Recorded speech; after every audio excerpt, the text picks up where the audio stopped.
Leora didn't know the frail woman watching her from the high table was the Alpha King's mother.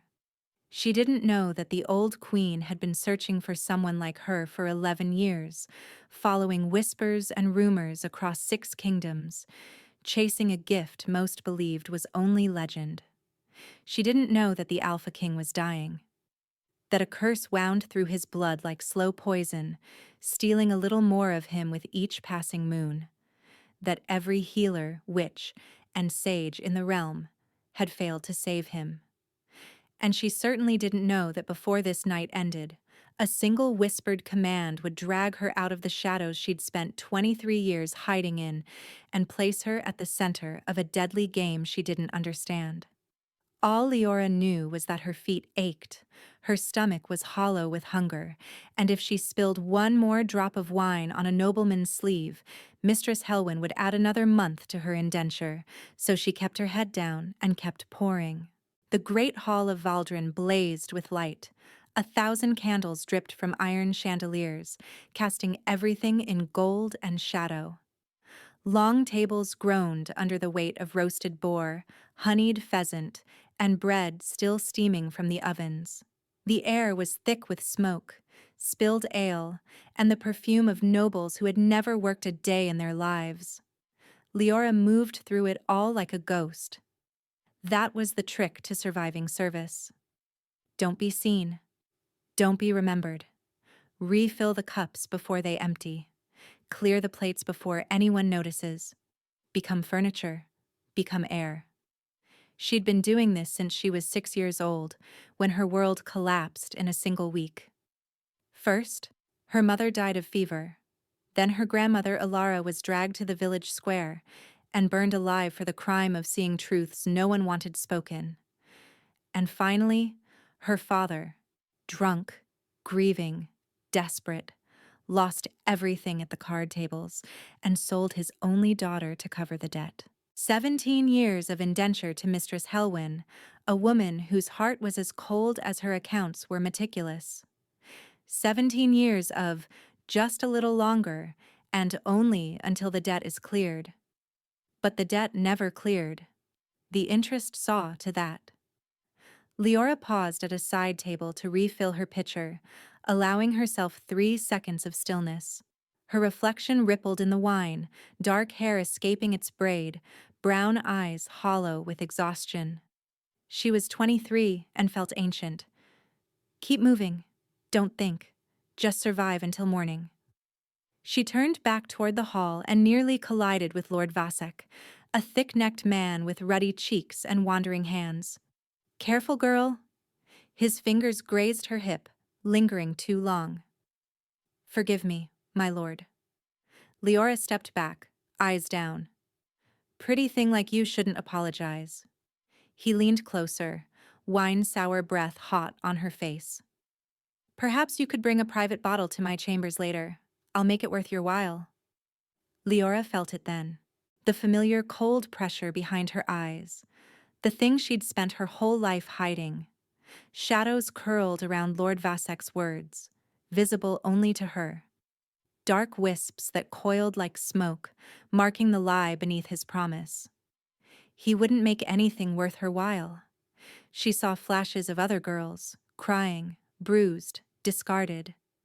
She swallowed the bile rising in her throat. I'm needed in the kitchens, my lord. Mistress Helwyn's orders. She curtsied and fled before he could respond. Her gift, her curse.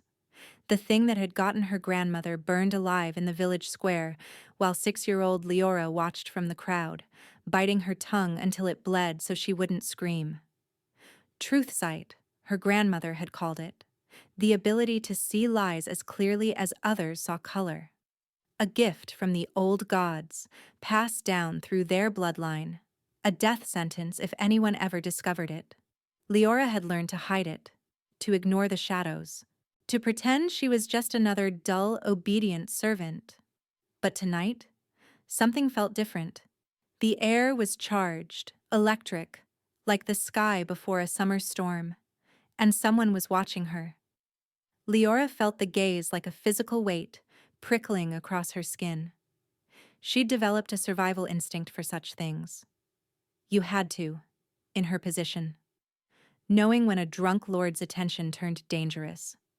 Sensing when to disappear. But this was different. This didn't feel predatory. It felt searching. She risked a glance toward the high table where the Alpha King's family sat. The king's chair was occupied by a man who stole her breath. Dark hair fell across his forehead, framing features that were almost cruelly beautiful.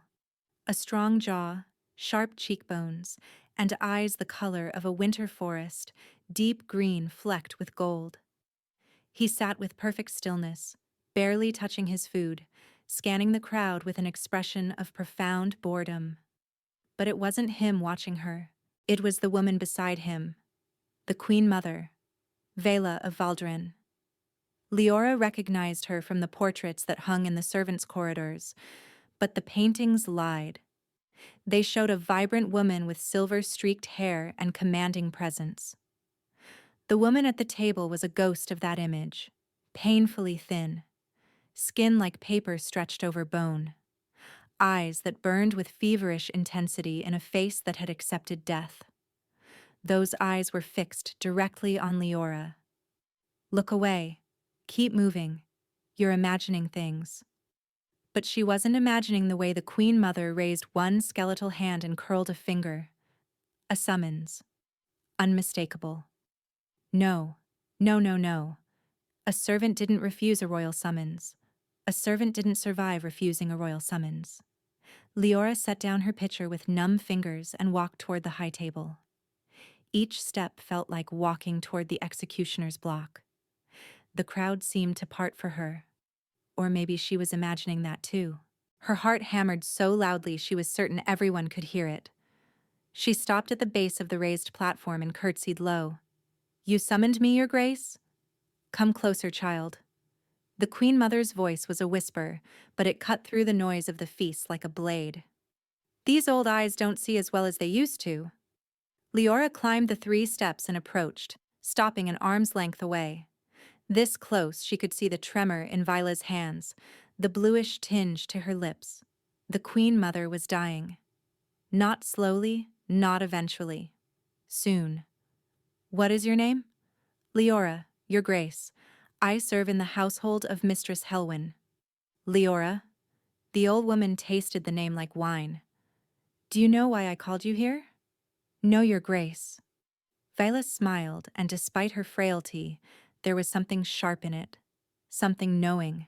You're lying, child, I can tell. But that's all right. She leaned forward, and her next words were barely a breath. I know what you can see. I know about the shadows.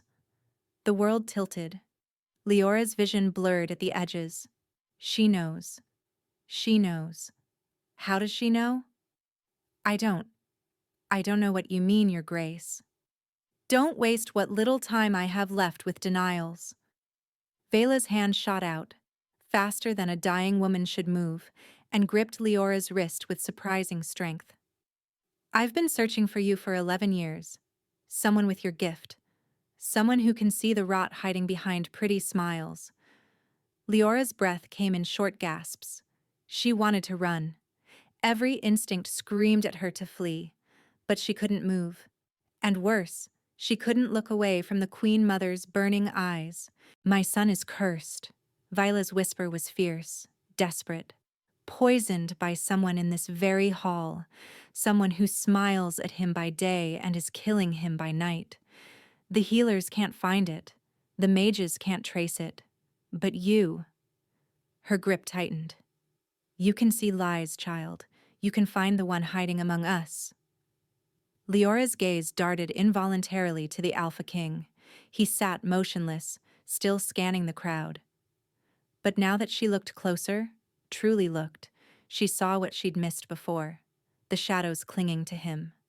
Not lies, but something worse, something feeding on him, dark tendrils wrapped around his chest like chains, slowly squeezing the life from his heart. Stand beside my son, the Queen Mother whispered. Find the traitor. Save him. Her eyes glistened with tears. Please, he's all I have left. Your Grace, I cannot. Cannot? Or will not? The Queen Mother's grip remained iron despite her frailty. I'm offering you freedom, child. True freedom. Your debt erased. Enough gold to disappear. Start fresh. Become anyone you wish to be. Leora's heart seized. Freedom. The word she'd whispered to herself every night for 17 years. The impossible dream that kept her breathing through the endless days of servitude. How do you know about my debt? I know everything about you. Leora of Ashwick, daughter of Brennan the gambler and Mira the seamstress, granddaughter of Alara the seer, who burned in the village square 17 years ago for the crime of seeing truths no one wanted known. Vila's voice softened. I know you've been hiding ever since. Surviving. Waiting for a life that keeps slipping further away. Tears burned behind Leora's eyes. She blinked them back stubbornly. Why me? Surely there are others with gifts. Mages, seers, people with actual power. There are no others. Not with your specific gift. Vila released her wrist at last. The Truthsight bloodline was hunted nearly to extinction 2 centuries ago.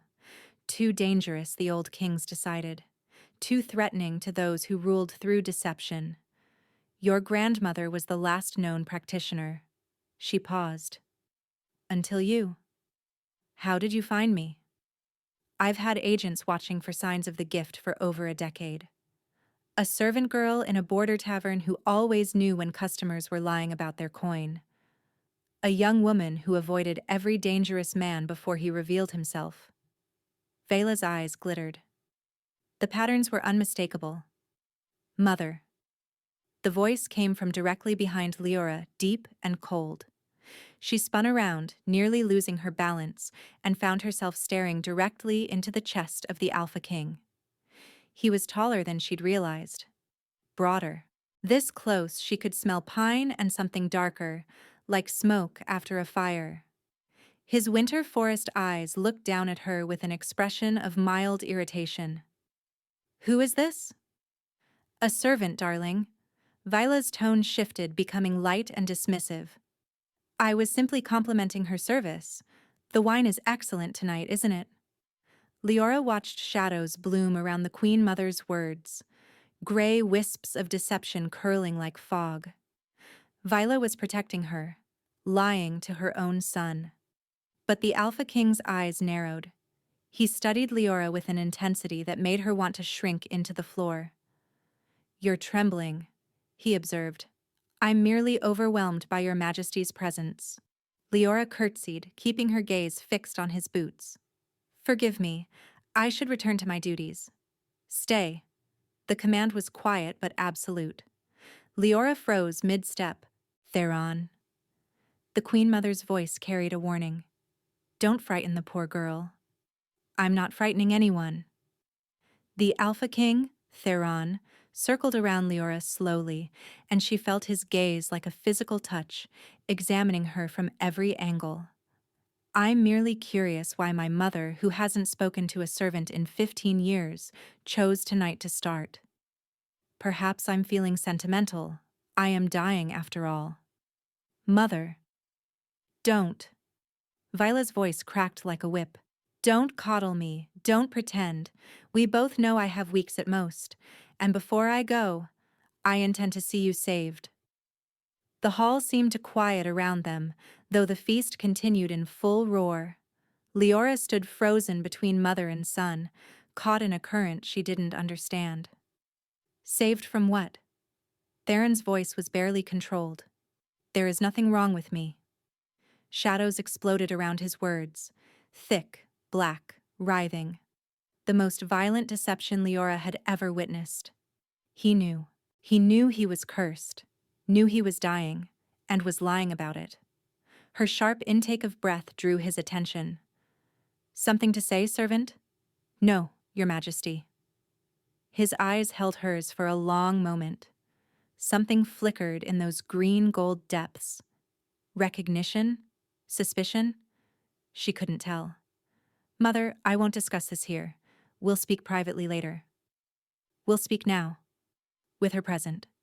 Vila gestured to Leora. She can help you, Theron. She has a gift. I don't need help. You need exactly what she offers.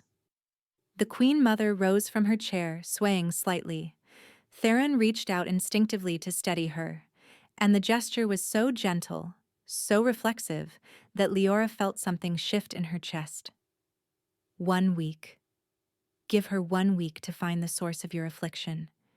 If she fails, you lose nothing. If she succeeds... If she succeeds? Theron's jaw tightened. You live. You rule. You have the future I've been fighting to give you since the day you were born. Silence stretched between them. The dark tendrils around Theron's chest seemed to pulse, to tighten. Finally, he turned to Leora. 1 week. You'll have access to the court, the council, anyone you need to observe. My man Rennick will ensure your cooperation appears voluntary. His eyes hardened. But understand this. If you're a fraud, if this is some scheme to get close to me, I will know. And the consequences will be severe.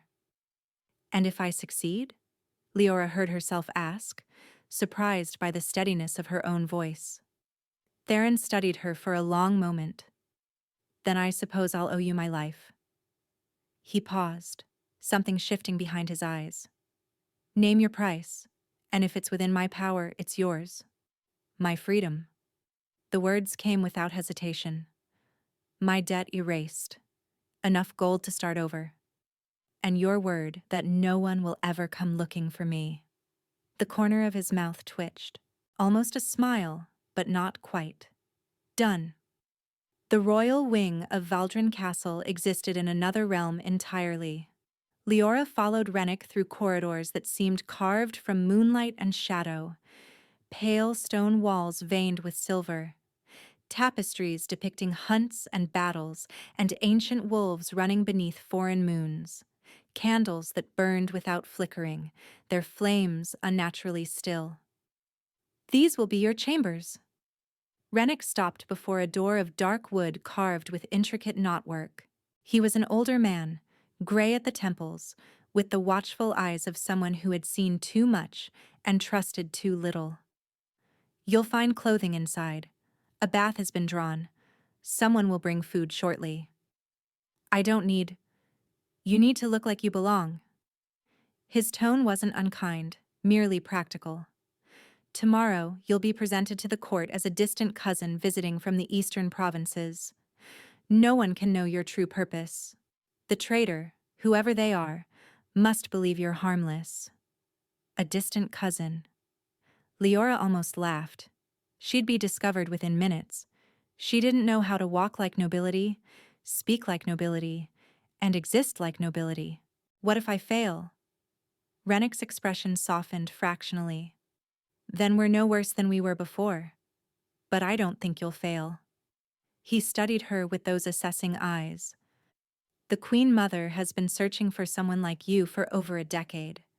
She wouldn't have revealed you unless she was certain. He left before she could respond. Leora pushed open the door and stepped into paradise. The chamber was larger than the entire servants' quarters she'd shared with 11 other women. A bed piled with furs and embroidered pillows dominated one wall. A fireplace crackled with welcoming warmth. Through an archway, she glimpsed a copper tub filled with steaming water, rose petals floating on the surface. Her eyes burned with sudden tears. Don't get attached. This isn't yours. This is borrowed. Temporary. But she allowed herself to sink into that bath. Allowed herself to scrub away 17 years of grime and exhaustion. Allowed herself to dress in the silk nightgown left on the bed, soft as water against her skin. When the food came, roasted chicken, fresh bread, cheese, and fruit, she ate until her stomach ached, then ate a little more. That night, lying in sheets that smelled of lavender and something sweeter, Leora stared at the ceiling and tried to remember the last time she'd felt safe. She couldn't. 1 week. Find the traitor. Earn your freedom. Simple. Straightforward. Impossible. Because somewhere in this castle, someone was slowly murdering the Alpha King. Someone who smiled at him, bowed to him, perhaps even claimed to love him. Someone whose lies she would have to unravel without revealing her own dangerous secret. And beneath it all, a question she couldn't shake. Why had Theron's shadow-wrapped denial felt less like deception and more like despair? What was he hiding behind that iron mask of control? Sleep came eventually, but it was restless, filled with dreams of burning pyres and winter forest eyes and dark tendrils reaching for her heart. Before we continue, please take 2 seconds to like this video and subscribe to the channel. The court of Valdrin was a nest of vipers wrapped in silk and perfume. Leora discovered this within her first hour. Rennick escorted her to the morning council session, introducing her as Lady Leora of Ashwick, cousin to the crown through the maternal line. The lie tasted bitter on her tongue, but she smiled and curtsied and pretended she belonged. The council chamber was smaller than the Great Hall, but no less imposing. A round table of polished oak dominated the center, surrounded by high-backed chairs occupied by the most powerful people in the kingdom. And every single one of them was lying. Lord Corvath spoke of treasury stability while shadows coiled around his words. Lady Mareth assured abundant harvests while darkness writhed behind her smile. Even the young scribe muttered about accurate records while deception clung to his ink-stained fingers. It was overwhelming, suffocating, like trying to hear a single voice in a screaming crowd. Focus. Look for the darkest shadows, the deepest lies. Leora's eyes swept the room and landed on Theron. He sat at the head of the table listening to each report with an expression of controlled neutrality. But she could see what no one else could. The curse shadows had grown since last night. They wrapped around his chest like chains now, pulsing with each beat of his heart, feeding on something vital. He was weakening, faster than his mother had implied. Days, not weeks. He has days. The realization struck like a physical blow. Leora gripped the edge of her chair, forcing herself to breathe. "Are you unwell, Lady Leora?" The voice came from her left. She turned to find a woman watching her with sharp, curious eyes. Mid-30s, perhaps. Beautiful in an angular way, with auburn hair coiled in elaborate braids and a smile that didn't reach her gaze. "Merely adjusting to the altitude," Leora managed. "The eastern provinces are quite flat." "Of course." The woman extended a hand adorned with rings. "I am Seraphine, keeper of the royal household. If you need anything during your stay, you need only ask." Shadows curled around the offer. Not quite a lie, but not truth either. An intention to deceive waiting beneath the surface. "You're too kind, Lady Seraphine." "Please, just Seraphine. We don't stand on ceremony among family." Another smile. More shadows. "She's dangerous. Remember her face." The council session dragged on for another 2 hours. Leora watched, listened, and catalogued. Lord Corvath's financial lies seemed motivated by embezzlement rather than murder. Lady Mirith was hiding a lover, not a conspiracy. The young scribe was simply falsifying his work hours. Petty deceptions, mundane corruptions, nothing that explained the dark tendrils slowly strangling their king.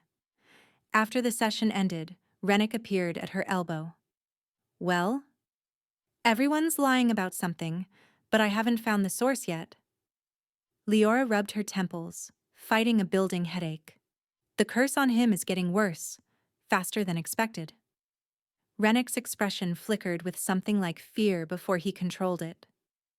"Then we need to move faster. Tonight, there's a private dinner in the Queen Mother's chambers. Close advisors only. Can you observe without revealing yourself?" "I can try." The private dinner was an intimate affair. 8 guests gathered around a table laden with delicacies, the atmosphere deceptively warm. Candles cast soft light over silver plates and crystal glasses. Wine flowed freely. Leora had been positioned as a companion to the Queen Mother, sitting beside Vela and helping to cut her meat when her trembling hands couldn't manage the knife. It was a perfect cover. No one paid attention to a caretaker, but she paid attention to everyone. Lord Corvath laughed too loudly at his own jokes, his shadow steady and unremarkable. Lady Mareth picked at her food, distracted. A young lord named Bastian flirted shamelessly with Seraphine, who deflected with practiced ease. And then there was High Counselor Aldrich. He sat at Theron's right hand, an older man with silver hair and a grandfatherly smile. He'd served 3 kings, Rennick had told her. A pillar of the court. Unimpeachable reputation. But when he leaned close to Theron, offering advice on some minor matter, Leora saw it. Shadows so dark they were almost solid, writhing, pulsing, and reaching toward the king with hungry intent. And beneath them, twisted through them, the same darkness that wrapped around Theron's heart. The tendrils are connected. The curse flows from him. Leora's blood turned to ice. She forced herself to keep chewing, keep smiling, and keep pretending her entire world hadn't just shifted on its axis. High Counselor Aldrich, the most trusted man in the kingdom, the king's mentor and surrogate father. He was the traitor. He was the murderer. And he was sitting close enough to touch his victim. "You've gone pale, child." Vila's whisper was soft as silk. "What do you see?" Leora couldn't answer. Couldn't risk Aldrich noticing their attention. Instead, she reached beneath the table and squeezed the Queen Mother's frail hand once. Twice. 3 times. "I found him. I found him. I found him." Vela's breath caught. Her fingers tightened around Leora's with desperate strength. Across the table, Aldrich laughed at something Theron said, clapping the young king on the shoulder with fatherly affection. And the cursed tendrils pulsed brighter, drinking deep. Later, in the corridor outside Vela's chambers, Leora told them everything. The Queen Mother wept silently, tears tracking down her hollowed cheeks. Rennick stood rigid, his face carved from stone. And Theron. Theron didn't move, didn't speak, didn't react at all. "You're certain?" he finally asked. His voice was flat, empty. "The shadows don't lie, Your Majesty. The curse originates from him, flows from him to you. Every time he touches you, it strengthens. Aldrich held me when I was born." Theron's jaw worked. "He taught me to ride, to fight, to rule. When my father died, his voice cracked. He was the only one who..." He couldn't finish. Leora watched something shatter behind those green-gold eyes, watched the iron mask crack and reveal the devastated man beneath. And without thinking, she stepped forward and placed her hand on his arm. "I'm sorry," she whispered. "I'm so sorry." Theron looked down at her hand, then up at her face. His expression transformed, surprise and confusion mingling with something unguarded and vulnerable that made her chest ache. "Don't be sorry," he said quietly. "Be right." Then he turned and walked away, disappearing into the darkness of the corridor. And Leora was left with the weight of his broken trust heavy in her hands. Leora couldn't sleep. She stood at the window of her borrowed chambers, watching the moon trace its path across the sky. The castle was quiet now, the revelry of the feast long faded. But her mind wouldn't rest.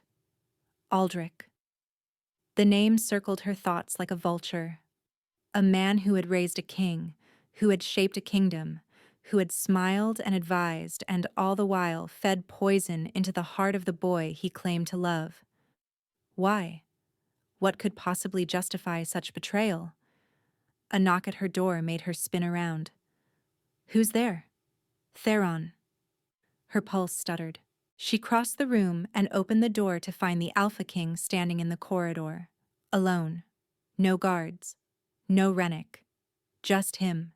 Dressed in simple dark clothes, his hair disheveled as if he'd been running his hands through it repeatedly. He looked lost. Your Majesty, it's the middle of the night. I know. He didn't move to enter. I couldn't sleep. I walked past your door and saw the light beneath it. A pause. May I come in? Every instinct told her to refuse. A servant alone with a king in her bedchamber? The scandal alone could destroy her. But he wasn't asking as a king. She could see it in his eyes, in the slump of his shoulders. He was asking as a man who had just learned his father figure wanted him dead. She stepped aside. Theron entered slowly, his gaze sweeping the room before settling on the window where she'd been standing. You're not sleeping either, he observed. There's a lot to process. Yes. He moved to the window, staring out at the same moon she'd been watching. I keep thinking about all the times he touched me. A hand on my shoulder. A pat on the back. Every time he was feeding the curse. His voice was hollow. I trusted him more than anyone alive. Leora approached carefully, stopping an arm's length away. It's not your fault. He fooled everyone. Did he? Theron turned to face her, and the anguish in his eyes made her lungs seize. Or did I simply refuse to see? My mother warned me, years ago, said something felt wrong about him. I dismissed her concerns as paranoia. His laugh was bitter. She was dying, and I still didn't listen. You couldn't have known. I should have. His hand slammed against the window frame, the sudden violence making her flinch. But when he spoke again, his voice was quiet, broken. I should have protected her, protected myself. Instead, I let him into every corner of my life. Leora reached out before she could stop herself, her fingers wrapping around his wrist. The contact sent a jolt through her, electric and warm, and she saw his eyes widen slightly. You're not alone in this anymore, she said softly. We'll stop him. Together. Theron looked down at her hand on his wrist, then up at her face. A crack appeared in his composure. The pain didn't disappear, but something else joined it. Wonder, maybe. Or recognition. Why do you care? He asked quietly. You have your bargain. Find the traitor. Earn your freedom. You've done that. You could leave tomorrow. Is that what you want? For me to leave? No. The word came instantly, fiercely. Then he seemed to catch himself, pulling back slightly. I mean, your assistance is valuable. For the confrontation ahead. Shadows flickered around his words. Not quite lies, but not the full truth either. What aren't you saying? Leora pressed. Theron's jaw tightened. You see too much. That's rather the point of my gift. The corner of his mouth twitched, almost a smile. I suppose it is. He turned fully toward her, and suddenly the space between them felt very small. She could see the flecks of gold in his green eyes, count the individual lashes framing them, could feel the heat radiating from his body, smell pine and smoke, and something uniquely him. I'm not good at this, he said quietly. Vulnerability, trust. My father died when I was 19. My mother has been fading ever since, and the one person I thought I could rely on has been slowly killing me for years. His voice roughened. I don't know how to let anyone in anymore. Then don't. Leora's voice was barely a whisper. Not all the way. Not yet. Just, let me stand beside you. Let me help you fight this. And maybe, after it's over, we can figure out the rest. Theron studied her for a long moment. Then, slowly, he raised his hand and brushed a strand of hair from her face. The touch was feather-light, reverent, and it sent shivers cascading down her spine. After it's over, he repeated, I'd like that. He left a few minutes later, pausing at the door to look back at her one last time. Something unspoken passed between them. A promise. A possibility. When he was gone, Leora pressed her hand to her chest and wondered when exactly she'd stopped thinking about escape and started thinking about staying. The next morning brought chaos. Leora was summoned to Vila's chambers at dawn, only to find the Queen Mother collapsed on the floor, barely breathing. Healers swarmed around her while Theron knelt at her side, gripping her hand with white-knuckled desperation. "Mother, Mother, stay with me." "The curse," Vila gasped. "It's accelerating. He knows. Aldrich knows we've discovered him." Leora's blood turned to ice. "How?" "I was foolish. I confronted him last night, after you told us." Vila's laugh was wet, rattling. "Wanted to see his face. Wanted to understand why." "Mother, no." Theron's voice cracked. "Why would you—" "Because I'm dying anyway, my love, and I needed to know." Vela's eyes found Leora's across the room. "He's coming for her next. The truth seer. He called her an abomination. Said he'd burn her like they burned her grandmother." The room spun. Leora gripped the doorframe, fighting to stay upright. "He knows what I am. He knows everything now." Vela's hand tightened on Theron's. "Protect her. Promise me. She's the only one who can save you." "I'll protect her." Theron's voice was intense, unwavering. "I swear it."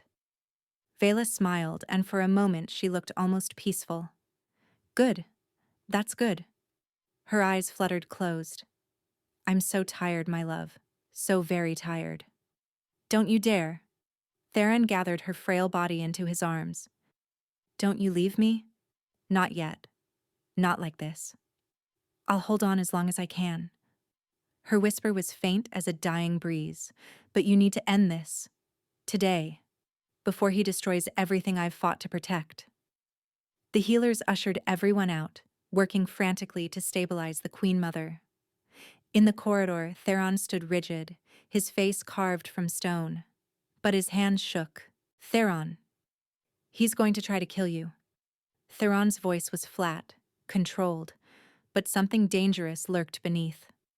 "He thinks if he eliminates you, I'll never be able to prove his treachery. That I'll die, not knowing who murdered me." "Then we don't give him the chance." Leora stepped closer.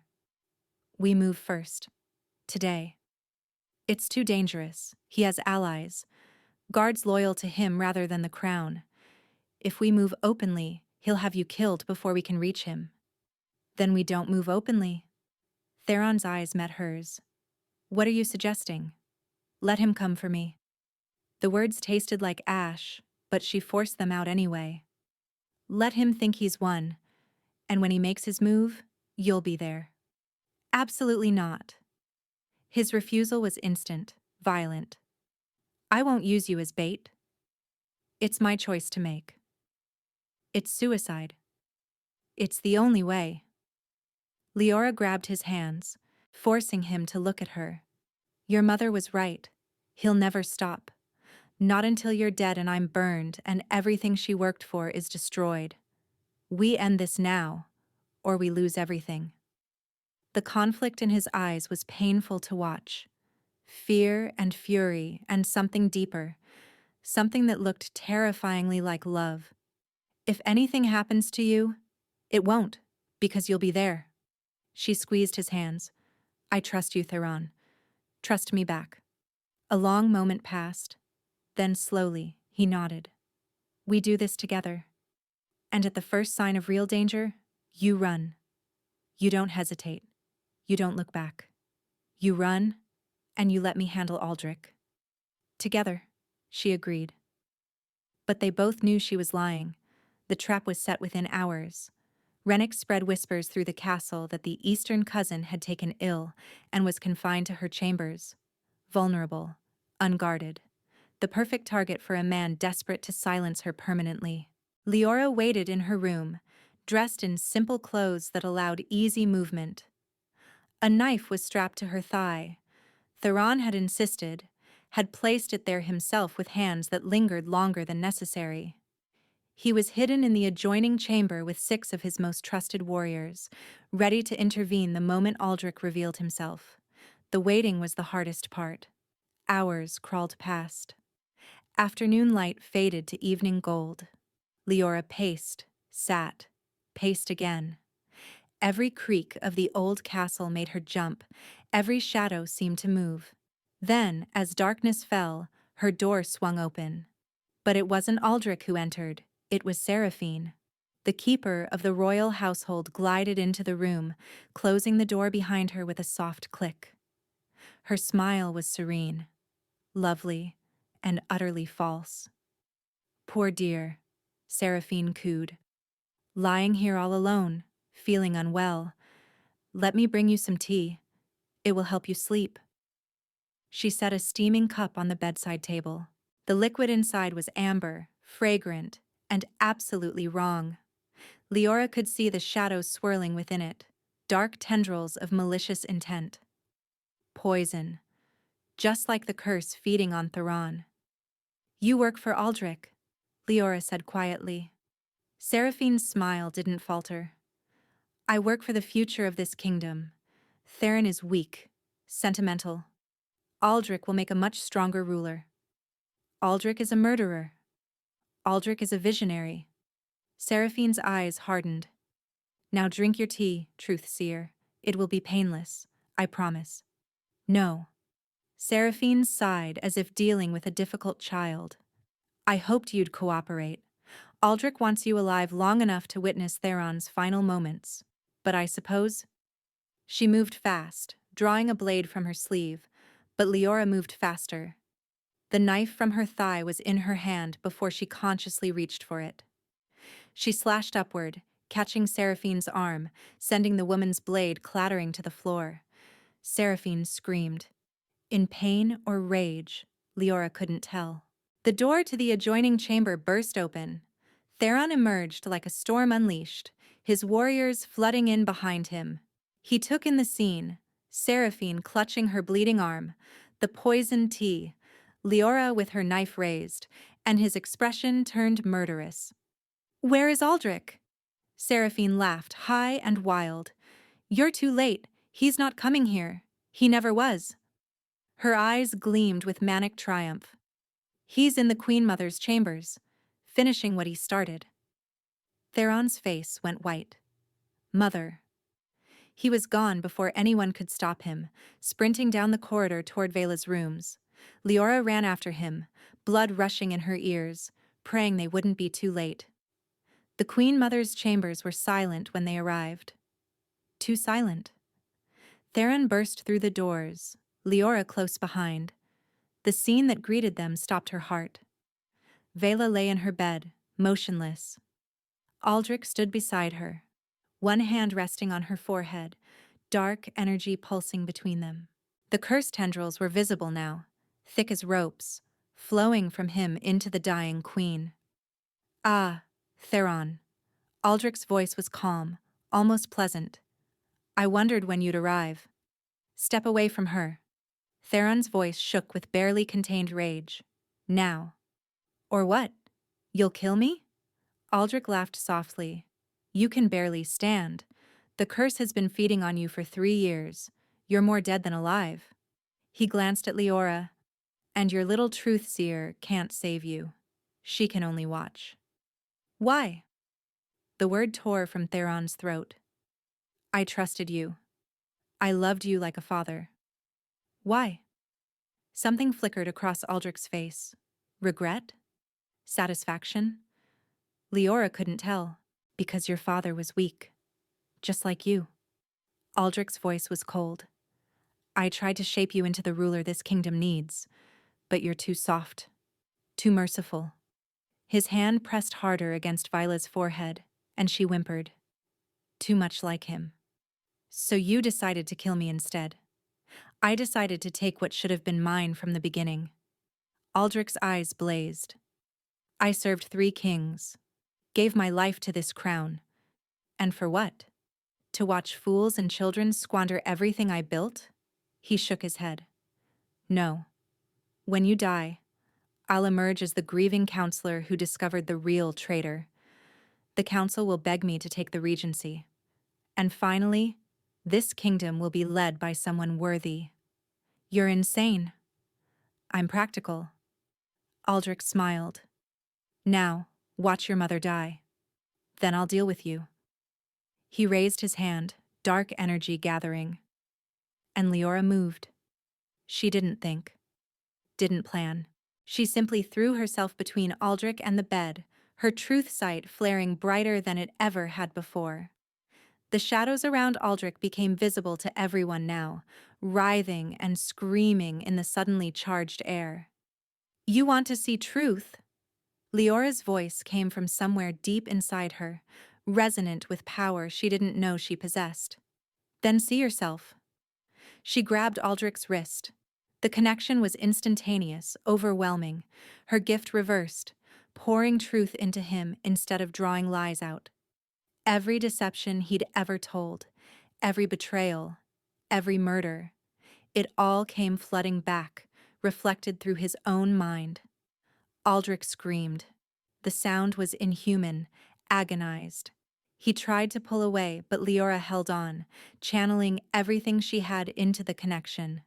She saw his memories now, the slow poisoning of Theron's father, the curse carefully cultivated over years, the countless innocent people eliminated to protect his secrets. She showed him all of it, made him feel every death, every betrayal, every moment of suffering he'd caused.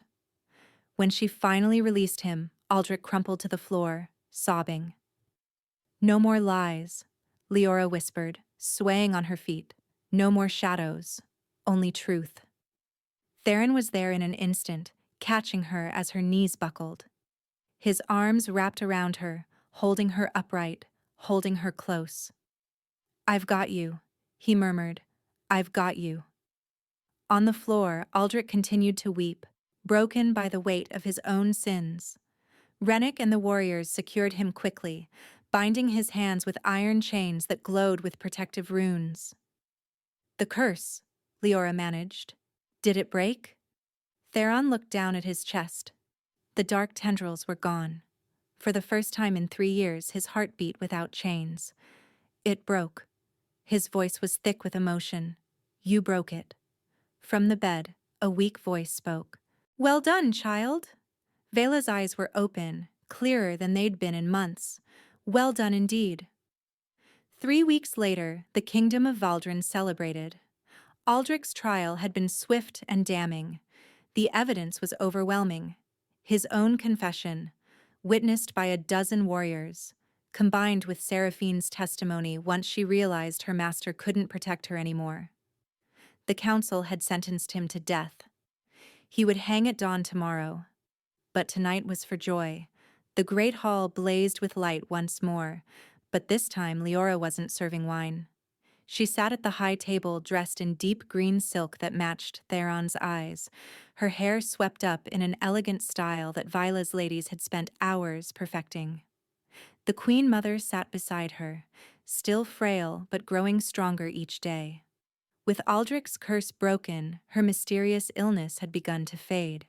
The healers now spoke of years rather than weeks. "You're fidgeting," Vila observed with amusement. "I don't belong here."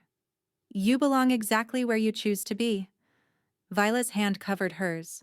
"And I believe my son has something to discuss with you on that subject." As if summoned, Theron appeared at her side. He extended his hand with a formal bow that was entirely undermined by the warmth in his eyes. "Dance with me?" Leora took his hand and let him lead her to the floor. The music swelled around them, and they moved together with surprising ease, as if they'd been doing this for years rather than weeks. "Your mother is watching us," Leora murmured. "She's been watching us since the moment you walked into this castle." Theron's arm tightened around her waist. "She knew, even then, that you were meant to be here. Meant to save you, perhaps. Meant for more than that." He stopped dancing, though the music continued. Around them, other couples swirled past, but Theron's attention was fixed entirely on her. "Your week ended long ago. You've earned your freedom, your gold, everything you were promised. You could leave tomorrow. Is that what you want?" "You know it isn't." His voice dropped, rough with emotion. "I want you to stay. Not because of duty or obligation. Not because my mother wishes it. Because I. He paused, struggling with words that didn't come easily. Because these past weeks, having you here, it's felt like coming home, like finding something I didn't know I was missing. Leora forgot to breathe. Theron, I love you. The words came out fierce, almost desperate. I've tried not to. Tried to tell myself it was gratitude or proximity or the aftermath of trauma. But it's none of those things. It's just you, your courage, your fire, the way you see through every pretense and still choose to stay. I haven't chosen to stay. Then choose now. He cupped her face in his hands, his thumbs brushing away tears she hadn't realized she was crying. Stay with me, Leora. Not as a servant or a tool or a distant cousin from the east. Stay as my equal, my partner, my queen, if you'll have the title. You're asking me to marry you? I'm asking you to build a life with me, however that looks, whatever form it takes. His forehead pressed against hers. I'll wait as long as you need. Court you properly if that's what you want. But I needed you to know. I needed to say it out loud. Leora thought about the girl she'd been 3 weeks ago. Afraid, trapped, certain that freedom meant running as far as possible from anyone who might see her true self. But Theron had seen her, all of her, the gift and the fear and the fire beneath, and he loved her anyway.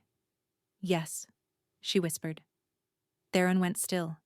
Yes? Yes, I'll stay. Yes, I'll be your partner. Yes, I'll marry you. She laughed through her tears.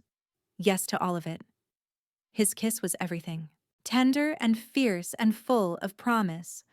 Around them, the court erupted in cheers, but Leora barely heard them. All she knew was his arms around her and the future stretching bright before them.